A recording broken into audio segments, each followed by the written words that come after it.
अस्सलामुअलैकुम my YouTube family, कैसे हैं आप सब लोग। आज का हमारा टॉपिक है कि लोग हमें क्यों हर्ट करते हैं। तो इसको हम साइकोलॉजिकल वे में देखेंगे कि ऐसा हम क्या करते हैं कि लोग हमें हर्ट कर देते हैं। हम उनके साथ बहुत अच्छा रवैया भी रखते हैं। बाज़ औक़ात हमें कोई भी ऐसा एरर नहीं होता, हम हर तरीके से दूसरों को प्लीज़ कर रहे होते हैं और उनके साथ अच्छा बिहेव रख रहे होते हैं, फिर भी लोग हमें वैल्यू नहीं करते और हमें हर्ट करते हैं। तो इसमें ये पॉइंट आ जाते हैं कि हम अपनी सेल्फ वर्थ एक तो नहीं जानते कि हम नहीं जानते कि हमें खुद को कितनी इम्पोर्टेंस देनी चाहिए। मतलब कि हमने अपने कोई ऐसे स्टैंडर्ड्स प्रिपेयर नहीं किए जिस बेस पर हमने अपने ये स्टैंडर्ड्स, ईगो वाले स्टैंडर्ड्स नहीं, ऐसे स्टैंडर्ड्स जिस बेस पर हम कह सकें कि देखें हम मतलब अगर कोई इस तरीके से हमारे साथ बिहेव करेगा तो हम चलेंगे, अगर नहीं तो नहीं। हमने दूसरे बंदे को अपनी ज़रूरत बना लिया होता है। उसके बाद हम दूसरा पॉइंट ये आ जाता है कि हम जो है वो ये सोचते हैं कि अच्छा ये बेचारा इस तरह है, ये मतलब मेंटली इल है, इसको इस तरह है, तो फिर चलो कोई बात नहीं, हमें अपना मतलब कर लेना चाहिए। लेकिन एक चीज़ तो होती है ना कि चाहे जो भी हो, जो बंदा जितना मर्ज़ी मतलब मेंटली इल हो, तो हम उसके साथ लेकिन फिर भी आप एक कोयले की कान में रह कर, ठीक है, एक कमल का फूल की तरह तो खिल नहीं सकते ना। मतलब आप कोयले की कान में काम ना भी करें फिर भी आपको मतलब वो क्या कहते हैं ना, कोयला लग ही जाएगा, फिर भी आप काले होंगे। तो वही हिसाब होता है कि हमारी जो बॉडी होती है और जो हमारा मतलब उसमें जो हर सेल है वो इस तरह से है कि उसको जो वाइब्रेशंस मिलेंगी वो उस पे वो एक्ट करेगा। अगर हम अंडरस्टैंड कर भी लेते हैं इन सारी चीज़ों को कि अगला बंदे के साथ ये प्रॉब्लम है और हमें समझना चाहिए, और हम बस यही समझते हैं कि हमें समझना चाहिए,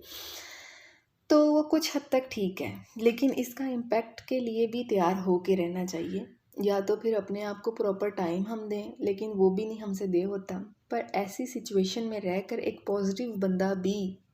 मतलब मेंटली इल खुद भी हो सकता है, क्योंकि एक सड़े हुए मतलब अगर आप सड़े हुए फ्रूट के साथ एक ताज़ा फ्रूट रख देंगे ना तो वो फ्रूट भी सड़ जाएगा।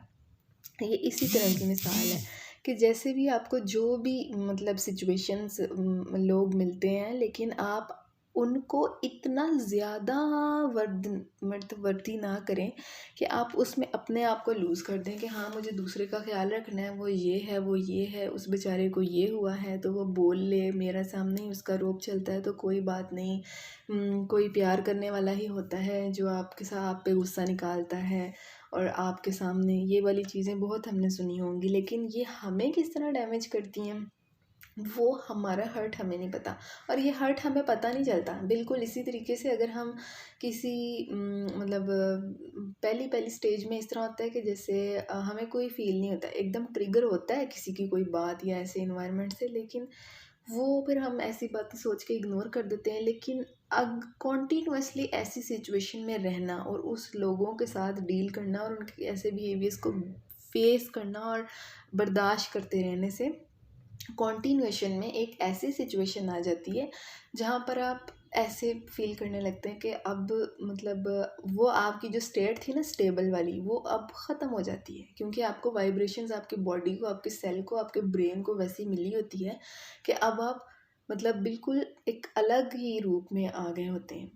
ठीक है, तो इस वजह से आप हर्ट होते हैं, क्योंकि वो हर्ट पहले तो ऐसा था जैसे फॉर एग्ज़ाम्पल हमने जो है ना अपना हाथ ऊपर करके हम खड़े हैं तो वो कोई फील नहीं हुआ, और अगर पूरा दिन ही हाथ ऊपर करके 2 दिन 3 दिन खड़े रहेंगे तो वो हम हो ही नहीं सकता, वो शल हो जाएगा।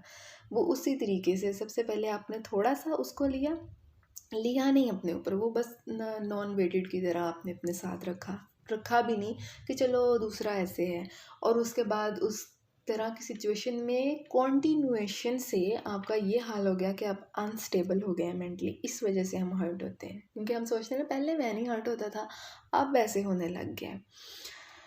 और इसमें फिर हमें ये फ़ियर होता है, जो हम देखें ना कि हमें ऐसे लोगों के साथ फ़ियर होता है कि यार ये बंदा नाराज़ ना हो जाए या उसको ये है, तो हमें समझना चाहिए, उसकी आदत है तो हमें अंडरस्टैंड करना चाहिए। और फ़ियर होता है कि वो नाराज़ ना हो जाए या हमने इसे खुश रखना है, देखो ऐसे ना हो जाए, ये कोई भी इंसान हो सकता है, ठीक है? तो उसकी पीपल प्लीज़िंग में कि नहीं नहीं कोई बात नहीं, और उसके मतलब अनवांटेड बिहेवियर्स को खुद ही वांटेड अपने लिए बना लिया आपने, और रिपीटेड पैटर्न को भी कंटिन्यूएशन दी जा रहे हैं कि कोई मसला नहीं, कोई मसला नहीं।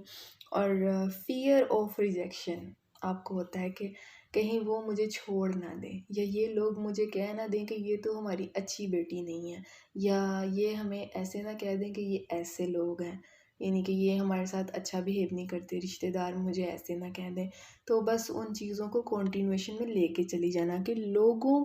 की आपके ऊपर वो होती है कि ये मुझे ऐसे ना कह दें, वो मुझे ऐसे ना कह दें, इसलिए मुझे अपने आप को मार के इनके साथ बस चली जाना है कि कोई बात नहीं, कोई बात नहीं। लेकिन वो कंटिन्यूएशन में, जब आप कंटिन्यूअसली ऐसी सिचुएशन में रह के आपका दिमाग पूरी तरीके से मतलब उसका एक इम्बैलेंस होता है, जिसे मतलब जिसकी वजह से आपको केमिकल बैलेंस इम्बैलेंस भी हो सकता है ब्रेन के अंदर। जो हमारे हार्मोन्स हैं वो ऐसी सिचुएशंस में रहकर मतलब उनमें सेरोटोनिन की प्रोडक्शन मतलब बहुत लो भी हो सकती है, और आप डिप्रेशन वाले फेज़ में भी जा सकते हैं, क्योंकि हर्ट को आपने समझ लो वो एक हाथ ऊपर जब किया था तो उसकी तरह आपने किए रखा, वो ट्रिगर किया, बस कामों में लग गए, लेकिन असर तो डाला ना उस हर्ट ने। उसके बाद फिर वो कॉन्टीन्यूस साइकिल रहा। एक दफ़ा सोच के देखें कि अगर वही हाथ आप 10 दिन तक ऊपर रखें तो फिर क्या हालत होगी उस हाथ की। तो यही सिचुएशन होने की वजह से हम अपने आप को हर्ट कर देते हैं। इसमें हमने ये देखा है लोगों का पॉइंट ऑफ व्यू कि हम किन चीज़ों की केयर करते हैं लोगों की, जिसकी वजह से हम अपने आप को हर्ट कर देते हैं। तो यही हमारा आज का टॉपिक था। तो अपने आप से प्यार कीजिए और अपने आप का ख्याल रखिए। ना आप किसी के साथ यहाँ आए और ना ही किसी के साथ आपने यहाँ से जाना है।